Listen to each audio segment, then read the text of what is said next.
오늘 말씀의 제목 한번 따라합시다. 나를 향한 하나님의 애틋함을 느껴보세요. 아멘. 반드시 느꼈고 또 느낄 수 있고 그렇게 역사하실 것입니다. 제가 저번에 목회하던 교회에 얼마 멀지 않은 곳에 설린원이라고 은퇴하신 목사님들이 기거하는 요양원도 아니고 아무튼 집이 대여섯 채 있어가지고 그 집 한 집에 목사님 사모님들이 오셔서 그냥 사는 것입니다. 같이 식사도 하시기도 하고 그런 그 지역이었습니다. 거기랑 어떻게 연결이 돼서 한 달에 한 번씩 그분들 머리도 잘라드리고 또 사모님들은 파마도 해드리고 여성교회에서요. 그리고 이제 주방에 청소도 좀 해드리고 저는 이제 운전기사로 가니까 거기서 하는 동안에 한나절 정도는 이제 머물러 있는 동안에 원로 목사님하고 이제 자연스럽게 이렇게 차 한잔 마시면서 이런저런 얘기를 듣고 그랬습니다. 근데 그분들이 이렇게 해주신 말씀들이 정말 너무나 정겹기도 하고 학교에서는 배우지 못한 정말 저한테 필요한 목회에 필요한 그런 이야기들을 주섬주섬 해주셨습니다.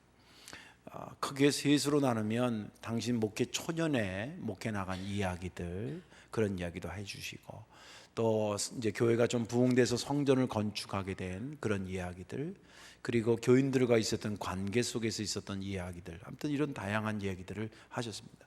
맨 처음에는 운전기사로 갔으니까 아까 말한 것처럼 끝날 때까지 할 수 없이 거기 있어야 되니까 그랬는데 이제 한 번, 두 번 계속 만나지면서 그분도 저를 좀 잘 보셨고 저도 그분들을 좀 잘 봐서 아주 얘기가 점점 깊어져서 나중에는 그 한 달이 손꼽아 거짓말이 아니라 손꼽아 기다릴 정도로 그렇게 정이 많이 들었습니다. 그 원로 목사님들이 그 무슨 돈이 있겠어요. 근데 와 있는 동안에 저희 교회가 건축하고 땅 사고 이런 일도 있을 때 헌금도 해주시고요. 제가 없으면 설교도 해주시고 그래서 정말 재미있게 그리고 유익하게 그분들이 이제 이 이야기 목회에 대한 이야기를 이렇게 들으면 정말 저 같은 경우는 신화와 같은 이야기를 듣는 거예요. 야 어떻게 그렇게 했었을까? 예를 들자면 하나는 이런 얘기예요. 그 중에 한 목사님 이제 세상 떠나셨습니다만은 그 목사님이 자기 목회 처음 나왔을 때 아주 옛날 얘기입니다.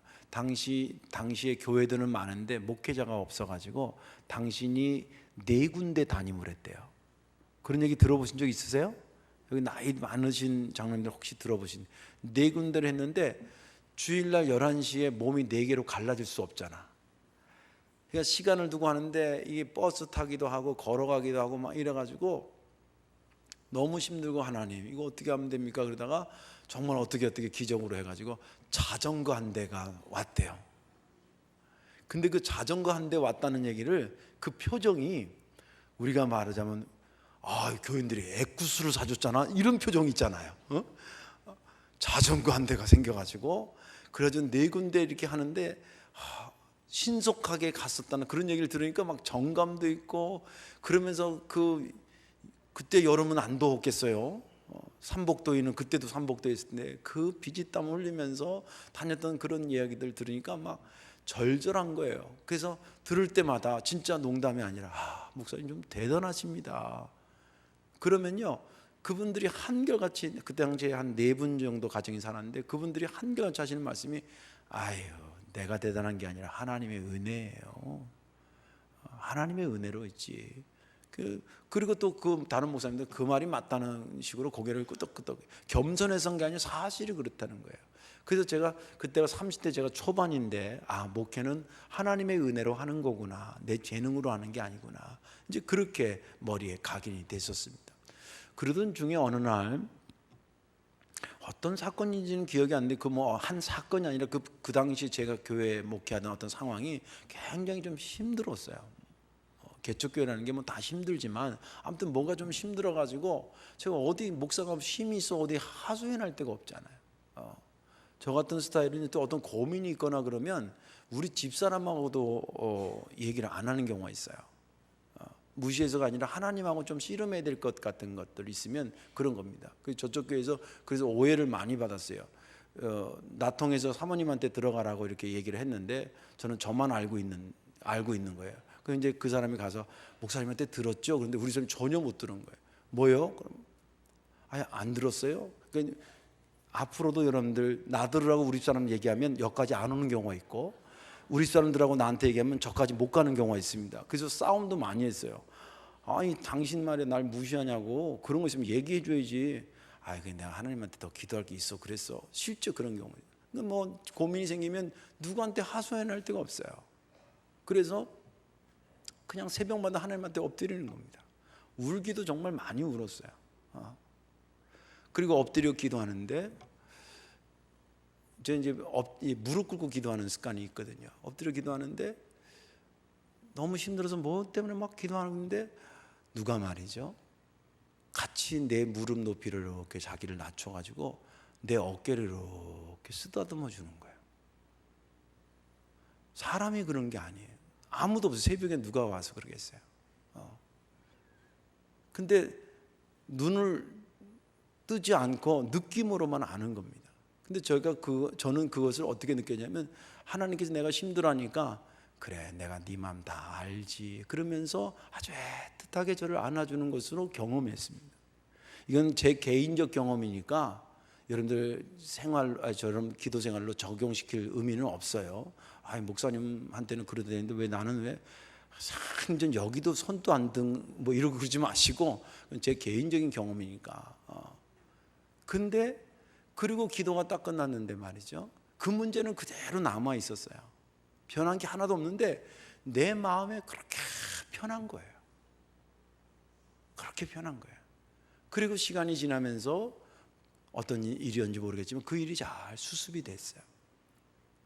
그리고 또 이제 몇 해를 지나다가 또 어려운 게 또 있었지 않겠어요. 그때 또 엎드려 막 기도하다가 문득, 하나님 이 즈음에 한 번 더 어깨를 만져주셔야 되는 거 아닙니까? 근데 털끝도 안 보여. 아무튼 그러면서 제 마음에 그래, 하나님이 그 목사님들이 생각나는 거예요. 그분들도 저처럼 울고 고백할 만한 그런 일들이 없었을까? 또 그 앞에 엎드릴 때 하나님께서 그 기도를 들으시고 어떤 형태인지 모르겠지만 내 어깨를 이렇게 어루만져 주신 것처럼 그들도 만져주시고, 또 그 문제가 해결이 되고, 그렇게 1년을 가고 그렇게 10년을 가고 그렇게 40년을 해서 은퇴를 하셨고, 그래서 그분들이 하나님의 은혜로 마쳤다고 하는 얘기를 그렇게 하시는 거구나 하는 생각을 한 적이 있습니다. 목회 제가 올해 젊은데 제가 좀 목회를 빨리 나서 30년이 됐습니다. 중간평가를 저보러 하라 그러면 원로 목사님이 하셨던 똑같은 얘기입니다. 정말입니다. 하나님의 은혜로 오늘까지 왔습니다. 하나님의 애틋한 은혜가 저를 일으켜 세우시고 붙들어 주시고 가까이 해주셔서 오늘까지 왔습니다. 앞으로도 그 은혜를 사모하면서 나머지 목회를 갈 것입니다. 나를 향한 하나님의 애틋함을 저와 여러분들이 함께 느껴보시기를 주님의 이름으로 축원합니다. 오늘 본문에 있는 말씀은 다윗이 성령의 감동을 받아서 지은 시편입니다. 그런데 이 145편의 특징은 어떤 사건을 통해서 그가 감동받은 것을 기록한 것이 아니라 그 일생을 쭉 살면서 그 인생의 여정 속에서 자기가 경험한 하나님은 이런 분이다라고 하는 것을 다윗이 고백한 내용입니다. 그래서 체험적인 시기 때문에 상당히 섬세하고, 그리고 우리가 눈여겨봐야 될, 우리의 체험과 일치되는 부분들이 많이 있기 때문에 그렇게 봐야 될 부분이 있어서 은혜가 됐습니다. 다윗은 알다시피 8형제 중에서 말째로 태어났습니다. 왕이 된다고 하는 기준에서 보면, 일반적 기준에서 보면 7명의 형들이 다 죽어야지만 왕이 될 것 같은 그런 위치의 막내였는데, 하나님은 중심을 보시는 시선을 갖고 계셨기 때문에 그 은혜로 그가 왕으로 책봉이 됩니다. 그리고 그가 비교적 젊은 나이에 인생을 살아가거나 혹은 자기가 어떤 왕권을 강화한 다음에 왕이 된 것이 아니라 전적인 하나님의 은혜로 왕이 됐고, 그리고 왕이 된 이후에 인생을 살아가면서 하나님이 나를 그때그때마다 지켜주신다는 것을 산전수전을 다 겪으면서 마음속으로 체득되어지고 경험된 것을 오늘 시편 145편으로 표현하고 있습니다. 시간이 없어 다 읽진 않았는데 1절부터 보면 그가 인생을 살면서 하나님이 자기한테 애틋하게 역사하신 것을 딱 정리해서 말하기를, 하나님 당신은 나의 왕이십니다. 하나님 당신은 나의 왕이십니다. 그게 1절의 말씀입니다. 왕이신 나의 하나님이여, 내가 주를 높이고 영원히 주의 이름을 송축하리이다. 우리 찬양대에 들어가면 왕이신 나의 하나님, 그게 시편 145편 1절이었습니다. 하나님 당신은 내가 인생을 살고 보니까 내 손님이 아니라 나의 왕이셨습니다.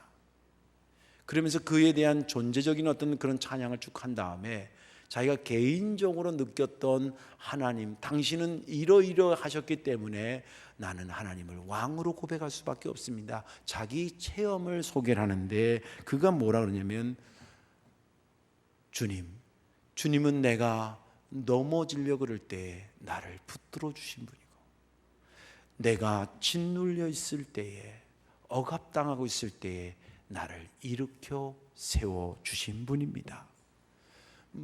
저뿐만 아니라 모든 사람들이 주를 향해서 도와달라고 외칠 때에 외면하지 아니하시고 그 소원을 만족해 하신 분이니이다.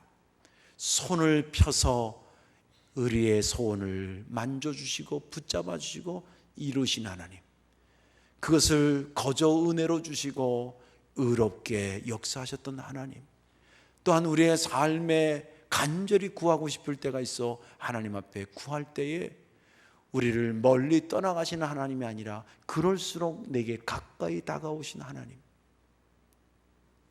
그 하나님, 내가 평생 주를 찬양하고 내가 그 하나님의 은혜를, 그 섬세한 애틋한 은혜를 세상에 전해야 이유가 거기에 있는 것입니다 라고 하는 것이 오늘 시편의 본문의 대략적인 말씀입니다. 저는 지난 주간에 이 본문을 읽으면서 특별히 은혜가 된 것은 전체 어떤 문장은 없었고요, 그러나 하나님의 애틋한 심정을 담고 있는 단어들이 은혜가 됐습니다.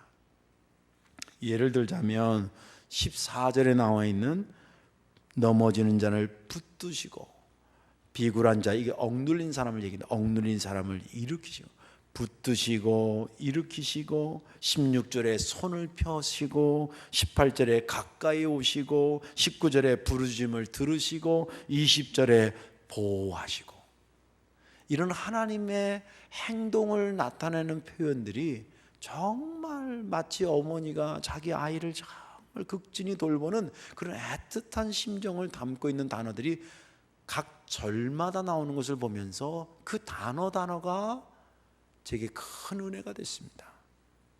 아까도 말한 것처럼 하나님 나를 애틋하게 아껴주시고 사랑하신다라고 하는 것이, 은혜로 도와주신다는 것이 같이 연결돼서 은혜가 됐던 것입니다. 오늘 말씀에 은혜 받으시고요, 그 하나님의 애틋함 저와 여러분들 다시 한번 경험케 되기를 주의 이름으로 축원합니다. 우리를 향한 하나님의 애틋함은 어떤 특징이 있는 것일까? 어떤 것들인가? 그 첫째는 우리가 약할 때 더욱 빛나는 애틋함입니다. 다시 말씀드립니다. 하나님의 애틋함의 특징은 뭐냐면 우리가 약할 때 더 빛나는 애틋함이에요. 제가 한번 물어볼게요. 여러분들 기억 속에 배부를 때 밥 사준 사람이 기억이 나요? 배고플 때 밥 사준 사람이 기억이 나요? 어떤 사람은 그런 질문을 했더니 많이 사준 사람을 기억한대. 아무튼 배고플 때 밥 사준 사람이 기억이 나요. 저 같은 경우는 그래요. 우리가 인생을 사는 동안에 여러분들이 흥할 때도 있고 좀 약해질 때도 있고 그럴 때가 있지 않겠습니까? 심리적이든 상황적이든 뭐 사람을 통해서든 그럴 때에 우리 하나님은 어떻게 거기에 접근해 오실까라고 하는 것입니다.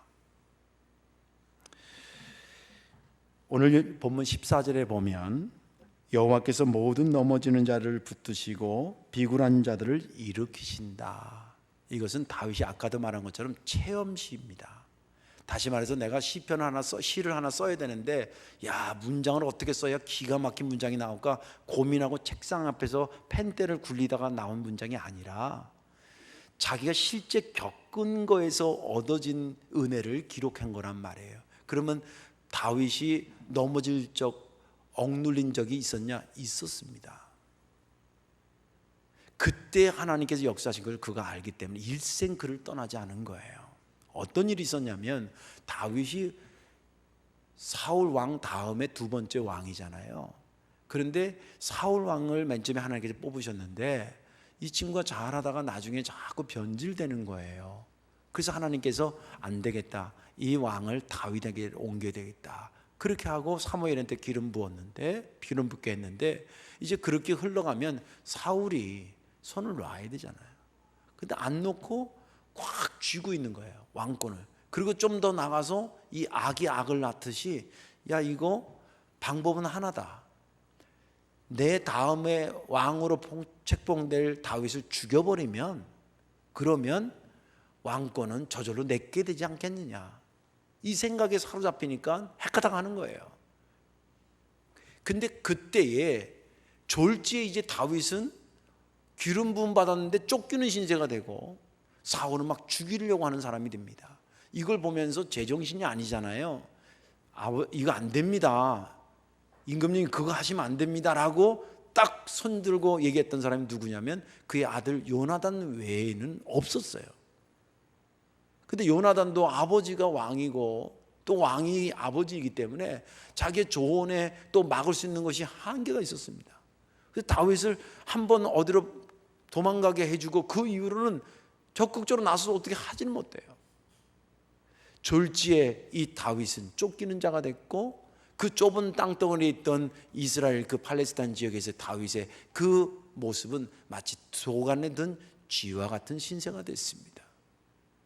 신세가 그렇게 되고 나니까 하나 둘씩 그 주변에 있던 사람들이 그를 떠나기 시작했습니다. 나올 게 없는 거지. 그리고 오히려 사울이 합당하지 못한 짓으로 다윗을 죽이러 갈 때에는 수천 명이 따라 붙었습니다. 그런데 다윗이 그 속에서 살 수 있었던 것은 수천 명에 죽이려는 세력보다 더 훨씬 능력 있으신 하나님이 다윗을 보호했기 때문에 다윗이 살아난 것입니다. 다윗이 그걸 누구보다 본인 자신이 더 잘 알아요. 그런데 이 하나님이 살리셨다는 이 사건보다 더 중요한 의미가 있습니다. 그건 뭐냐면 다윗이 약해지니까, 아까도 얘기한 것처럼 주변에 있던 사람들이 다 등을 돌리고 그를 떠났을 때에 하나님은 더 가까이 오셨다는 것입니다. 그래서 넘어지려고 하는 다윗을, 얘야 내가 너를 붙잡지 않니? 억압당하고 지금 쫓겨다니는 다윗에게, 얘야 내가 널 지키고 있지 않니? 그러면서 다른 사람들은 주변에 없었으나 하나님이 주변에 점점점 가까이 계셨어요. 물론 그전에도 하나님은 다윗을 돌봐줬지만 하나님의 돌보심이 더 빛을 본 때는 언제냐면, 많은 사람들이 다윗의 주변에 포진해 있을 때가 아니라 모든 사람들이 떠나가고 외롭게 혼자 남았을 때에 가까이 오셨던 것이 더 빛났던 것입니다. 바빠요 빨리 요약만 뭐 어떻게 하라고, 어떻게 알았어 그러지 마시고, 기왕에 갔으면 그렇군요, 그러셨네, 그럼 어떻게 하시려고요, 이렇게 외로움이 그분들의. 삭개오가 지금 가장 듣고 싶은 거는 어디 가면 돈줄 생긴다, 어디 가면 좋은 집 있다, 어디 가면 좋은 차 있다, 좋은 당락 있다, 이 소리가 아니었어요. 나 오늘 니네 집에 가서 같이 너랑 밥 먹어도 되니? 그 소리를 그렇게 듣고 싶었어요. 근데 삭개오 그 본문을 보면 삭개오가 이렇게 막 키가 작아가지고 무리들 속에 해가지고 이렇게 잘 안 보여서 뽕나무 위에 올라갔다 그러잖아요. 키가 작은 것도 있지만 아마 모르긴 몰라도 보려고 이렇게 했을 거예요. 근데 그거 먼저 본 예수님 보려고 했던 사람이 딱 보니까 아주 못된 삭개오가 와서 막 비집고 보려고 그러거든요. 그러니까 환영합니다 그러면서 이걸로 쳤을 것 같아. 그래서 얼굴 디밀다가 몇 대 얻어맞으니까 아이고 더 맞으면 안 되겠다. 물론 성경에는 안 기록되는데 제가 보니까 그래. 왜 어디 민족의 피를 빨아먹는 게 어디 또 예수님 쳐다보려고 환영합니다. 저리 가. 그래가지고 뽕나무 위에서는 아무 거기 그런 삭개였으니 주님이 야 니네 집에 들어가겠다 할 때 제자들도 놀란 거예요. 아, 예수님이 저 왜 그러시나? 근데 그 말에 삭개오가 녹더니 세상에 막 토해냅니다. 제 재산을 반 팔아서 가난한 사람 주겠고요. 제가 토색한 거 누구 거 뺏은 거 있으면 4배나 수학적으로 계산하면 돈 하나도 안 남아요. 자수성가 해가지고 남은 거 등쳐가지고 부자 된 사람이 4배나 다 갚으면 남을 게 뭐가 있어요. 이제는 제가 그렇게 안 살겠습니다. 주님 바라보고 살겠습니다. 그런 것 아닙니까? 삭개오가 그렇게 변화된 것은 뭐냐면 그가 궁지에 몰렸어요. 물론 삭개오나 간음하다 붙잡힌 여자나 소경 받으며 이 사람들이 잘 살았다 그런 의미는 아니에요. 그러나 그 주변에 사람이 없을 때 주님이 가주셨다는 거예요. 사실 우리의 얘기로 바꿔보면 이러한 혜택을 가장 많이 누린 사람들이 누구냐면 우리들 아닙니까? 우리 예수 믿기 전에 여러분들 자신 한번 돌이켜보세요. 그때는 자신이 아니라 좀 꼬라지라고 그러죠. 우리들 꼬라지를 한번 보세요. 교만하기를 하늘을 찌르고 쥐뿔도 없으면서 있는 척하고 죄 범벅인데 죄 없다 그러고 우리 그런 나 아닙니까? 그러니 누가 좋아해? 그때 주님께서 다가오시고 만져주시고 너 없다고 내 마음에 네가 없는 게 아니니까 내가 너를 붙잡아 준다 그러고 내가 너를 일으킨다 그러고 내가 너를 가까이 한다 그러고 내 손을 펴서 너를 만지겠다 그러고 주님 그렇게 해서 우리가 오늘 여기 와서 은혜 받고 집사님 되고 권사님 되고 목사도 되고 그런 거 아닙니까? 이것을 어떻게 우리가 보답하고 살까? 다윗이 그렇게 하나님의 애틋함을 느끼고 나서 맨 마지막 21절에 이렇게 고백해요. 내 입이 여호와의 영예를 말하며 모든 육체가 그의 거룩하신 이름을 영원히 송축할지로다. 이런 애틋함을 우리에게 거저주시고 은혜로 거저주신 하나님께 내가 전하기라도 해야 되겠다, 외치기라도 해야 되겠다, 송축하기라도 하겠다, 내 온몸을 들여서라도 전해야 되겠다 라고 고백한 겁니다. 다윗의 고백이 우리의 고백이 된다 그러면 여러분들 입술로 언어로 단어로 하나님이 여러분들을 애틋하게 사랑하셨던 것을 다른 사람들에게 전하십시오. 또 여러분들의 손과 발이 하나님의 손을 펴서 만져주시고 넘어지는 자 붙잡아 일으켜 세우고 그리고 힘든 자들 손잡고 들어주시고 했던 것처럼 저와 여러분들이 하나님의 그 애틋한 삶을 닮아서 그렇게 살아가는 것입니다.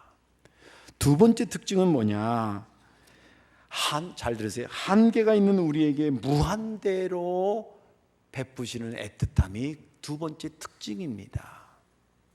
한계가 있다고 하는 것은 뭐냐면 신앙은 쌍방적이잖아요. 하나님과 우리와 하나님과의 관계인데 우리가 하나님을 향할 때 하나님께 영광 돌리고 하나님께 뭐 한다고 헌신하고 한다는 게 상당히 제한적입니다. 한계를 가지고 있어요.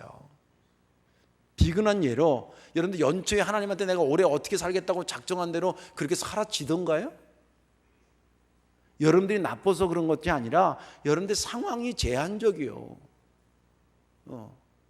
돌변의 어떤 상황이 있고 그래서 내가 하나님한테 그렇게 하고 싶은 만큼 내가 하지를 못해. 그게 내가 하나님께 드리는 것의 최선이요. 그런데 반대로 하나님이 우리에게 하시는 것의 그 역사는 그 애틋함은 제한이 없다는 거예요. 무제한적이고 그리고 무한대의 개념이라는 거예요. 믿음 되기를 바랍니다. 오늘 본문은 그것을 잘 말해주고 있는데 14절부터 20절까지 쭉 보면은 하나님의 애틋함의 범위가 무제한적이라고 하는 단어가 계속 나오고 있어요.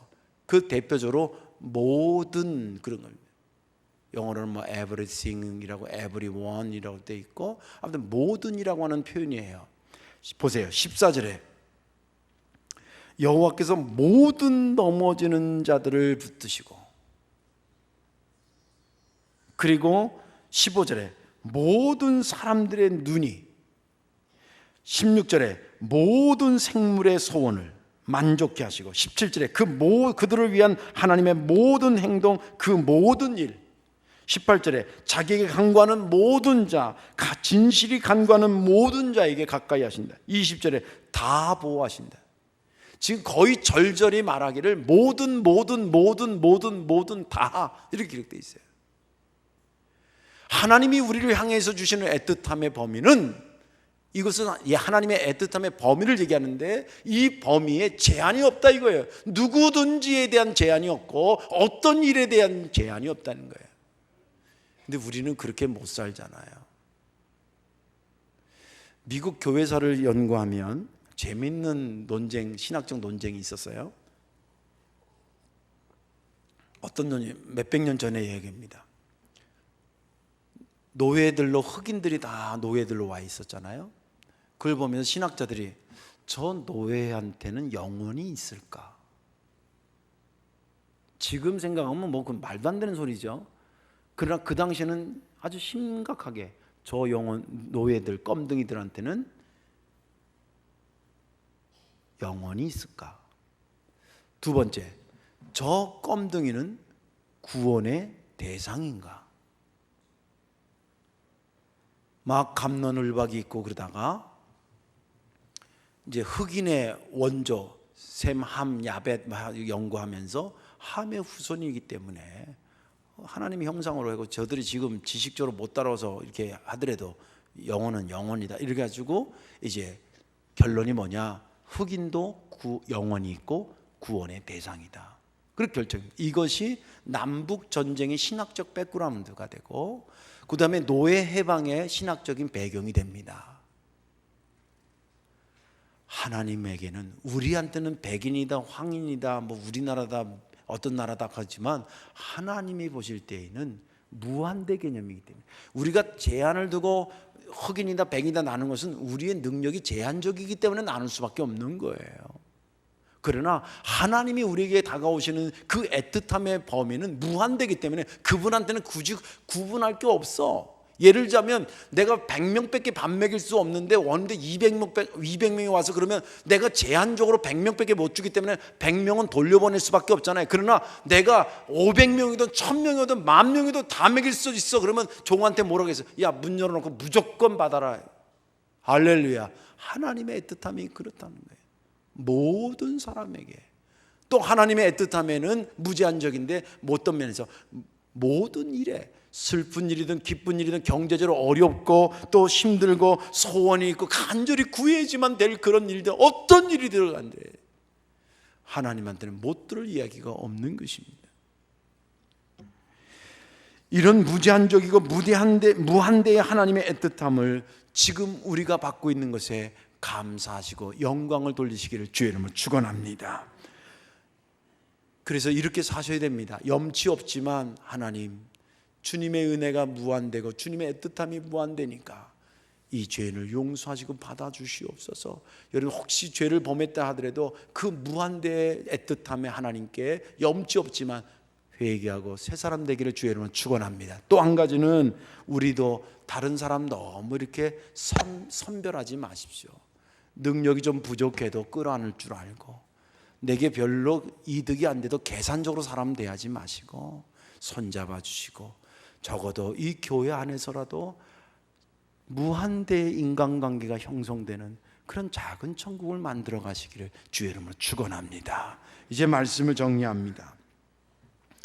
저와 여러분 그런 의미에서 보면 참 행복한 사람입니다. 아멘. 이 하나님의 애틋한 사랑을 우리가 지금 과거에 받았고 지금도 받고 있고 앞으로도 받게 되기 때문입니다. 이 소중한 것이 내게 거저왔음에 감사하고 여러분들 인생을 마칠 때 하나님의 은혜로 살았다라고 하는 것이 하나님이 애틋함을 받은 것에 증거가 되게 그렇게 복되게 사시기를 주의 이름으로 축원합니다. 기도하겠습니다. 좋으신 아버지 하나님, 은혜를 감사합니다.